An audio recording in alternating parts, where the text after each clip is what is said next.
I need a bustling hallway. Why? So I could put it in my documentary. Will you put me? If you want. I want you to blur my face out. Did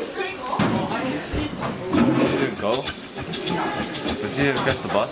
No, I'm staying after school.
I grew up in the United States, in Cleveland, Ohio.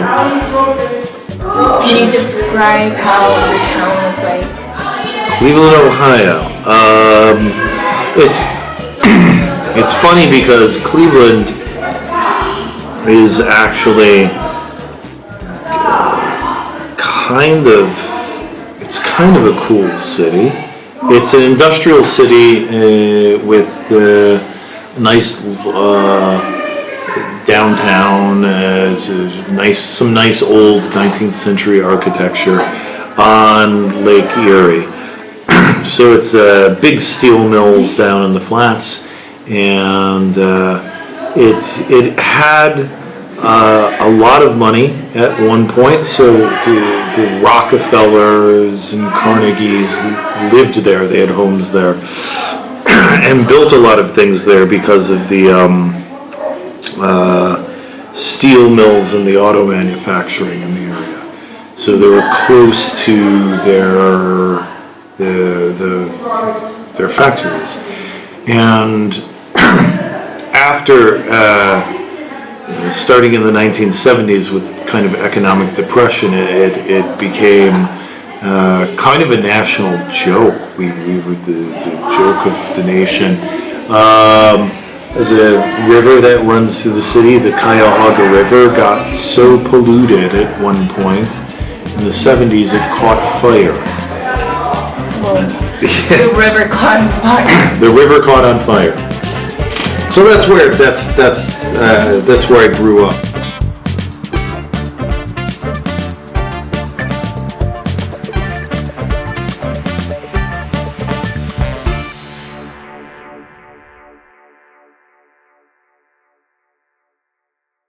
Will they buy this? Like students? If I bought my wall today, I have like 300 kilo in there. I carry a lot of cash. So, Miss, do we get a discount? Because I have money right now, I can buy. I'm going to give one of them. You know, you are going to free. You are going to get. yeah, we can get the tiny ones. Yes. Or should we take the big ones because they're Big ones. If there are 15 of pick them one, look yes, at but this. I'm not sure which one will be 15 of them. You want to fight, boy? You want to fight? Wait, then. We need two more tiny ones. Oh wait, one. Yeah? Yeah, they had theirs. My teenager time came actually early. I was in secondary, actually. I was 12 years old. I was and entered very quickly. And it was hard for me to be a teenager because I had 4 more siblings and I was the oldest one. I kind of had lots of responsibilities to look after to my siblings, and I had lots of chores at home to do it. I used to do wash up quite a lot, dusting, and that kind of helping my siblings. I thought I won't have a kids when I was I got married, but I did anyway. So you forgot very quickly how much suffering you had. So I used to be kind of, I become very far from my family because I was kind of close with my father that time, my father and mother, because my siblings, the youngest one is 5 years younger than me, next one is 5 years younger than her, so we had a lot of age in between. So when I was busy at home to look after had the course, I was missing with my friends, so I wanted to be with my friends, so I was outside quite a lot. That caused lots of trouble because we didn't used to be free now these days, it wasn't like this because I had to be at home before my father arrives, and we had to eat the dinner 6 o'clock. The rules were very strict when I was growing up, but later on my sister didn't have that kind of problem. They had lots of freedom, but because I was the oldest, I suffered quite a lot because of that, They later on continued like that until I finished the university actually.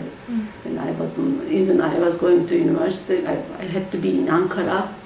I couldn't go outside another city because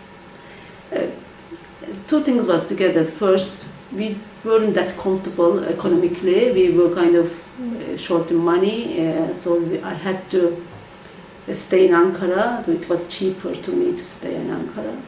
In middle school, I started to play the piano, and then my parents sent me to the National Conservatory of Music. I studied there for 2 years.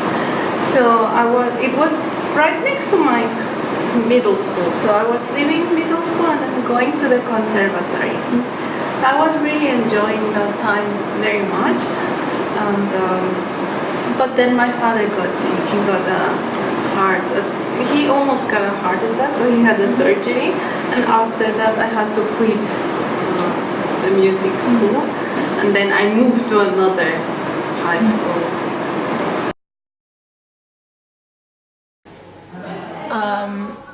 Looking back at when you were 16, when you were a teenager, how would you describe yourself?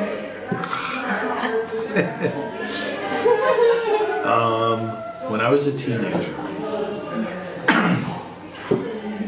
a little bookish, kind of nerdy. I hung out with probably people that I would consider cooler than the cool kids, but we were, people who liked, movies and art and plays and things like that. And starting about that time in 16 in high school, we could go out in town and go to places, go hear music at like even bars because they'd let you in a lot of places. So you could go hear punk bands in bars, and there was a repertory cinema, so you could go see old films and film programs and things like that. So I think I was very calm. I was kind of average kid. I don't remember myself being very different. Or the thing that I do remember is that I was never interested in things like alcohol or even drugs and things like that. So my parents were quiet. I think they did a good job with us because I was never curious about it. So I never was like, let's try or something. So you were never tempted? I was never tempted. So even if some of my friends were trying things, I was like, no, I don't like, so why should I? So, and I never felt the pressure. I never let people pressure me because so I was just quite relaxed about those things. And I was quite average girl, so yeah. Do you think that you've been active and very academic when you were in school? No,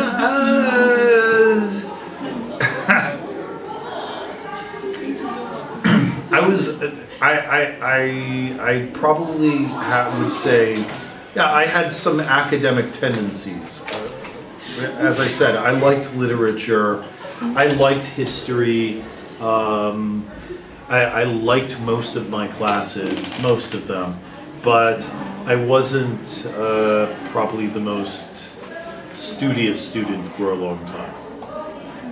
It wasn't until I was in high school and close to, a junior,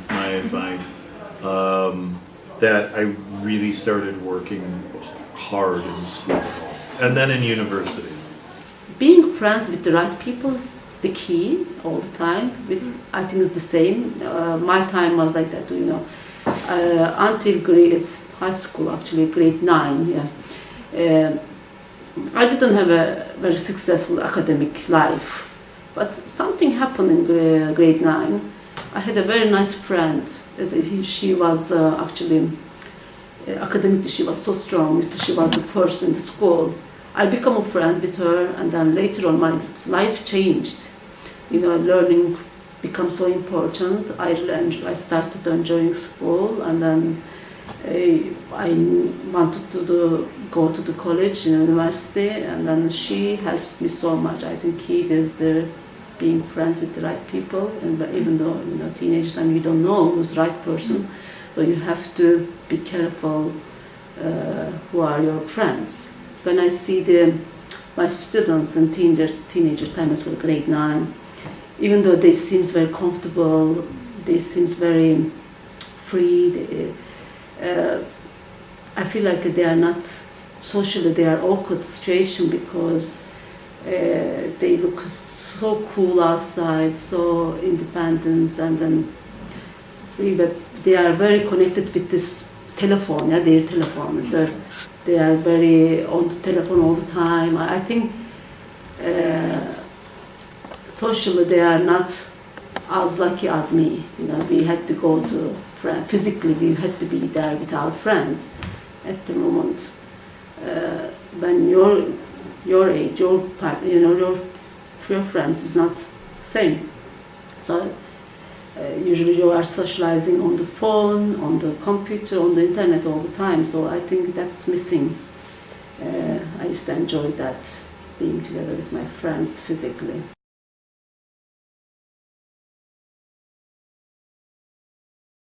I don't think teenagers are all that different today. The circumstances of the world around teenagers today is different from when most of your teachers were younger. But I hear lots of, I hear myself doing the old guy thing where it's like, when I was a kid, it was like better because that's all it is. I say that with a little bit tongue-in-cheek, sometimes a little bit serious, but I recognize that's just a perspective. It's an age thing. There's a number of different programs. I think you guys at heart have to be more serious than we had to be. Because look, I did a lot of work in high school and I had a tough high school to go to, but I was never as worried about university and getting into university as I think you guys are where I'm from, because in the United States there was never a strong perception of you've got one shot. It was always like, it was a culture where if people messed up, there was a second act. You could go to school in your 20s, or you could do it at 30, or you could start something completely new. I don't know if that's possible today as easily as it was in the past, but that's where I came from. I don't think we had to be as serious as you guys. We didn't have that sense that, okay, you have to set your life up right now And if you don't, or if you mess it up, whatever direction you point yourself in, you're going to be stuck there for the next 20 years, 30 years. I'm not sure it's true about your lives today, but I do think there's that pressure.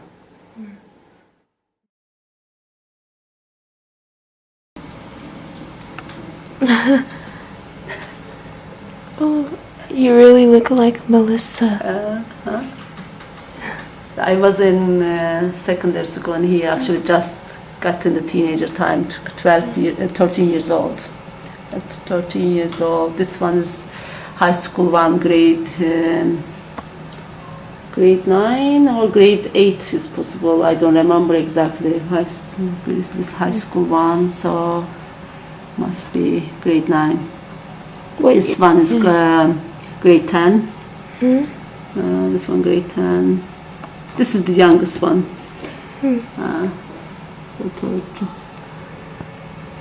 So we, you know, the national bayrams, national bayrams. Yeah. So this one was 19 Mayıs at Gençlik Spor Bayramı. We used to do kind of every national bayrams. We used to do something, dancing kind of dance gösteri. Was this Dancing something? show. Yeah. This one is when I was getting ready for my university exam actually. The private kind of course when we were getting ready for dershane, maybe you heard. We get ready for the exam.